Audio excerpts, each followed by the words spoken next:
अंबप इथल्या आंबेडकर नगरकडे जाणाऱ्या रोडवर 30 वर्षीय अमीर करीम मुल्ला यांच्या मानेवर कुऱ्हाडीने वार घातलेल्या मोठ्या प्रमाणात रक्तस्राव होऊन तो जागीच ठार झालाय।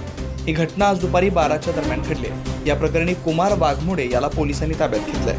हातकणंगले तालुक्यातील अंबप इथल्या पाडळी रोडवरील वीटभट्टीजवळ कुमार वाघमोडे हा पत्नीसह राहतोय। याच परिसरात अमीर करीम मुल्ला हा सुद्धा राहत होता। मुल्ला याचे तळ्याजवळ मटण शॉप आहे। 1.5 वर्षापूर्वी मयत अमीर याचे आणि संशयित कुमार वाघमोडे यांच्या पत्नीचे अनैतिक संबंध असल्याच्या कारणावरून वाद होऊन तो पेठवडगाव पोलीस ठाण्यामध्ये मिटवण्यात आला होता। कुमार वाघमोडे डूक धरून होता।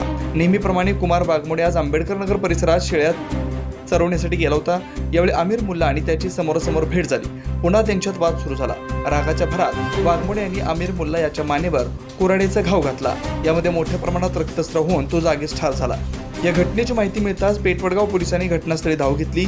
मयत मुल्ला याला पुढील प्रक्रियेसाठी CPR मध्ये पाठवण्यात आलंय। या घटनेनंतर वाघमोडे फरार झाला होता, पण पेठवडगाव पोलिसांनी त्याला ताब्यात घेतलंय। या घटनेची नोंद पेठवडगाव पोलीस ठाण्यात झाली आहे। प्रतिनिधी किशोर जासूद, अंबप।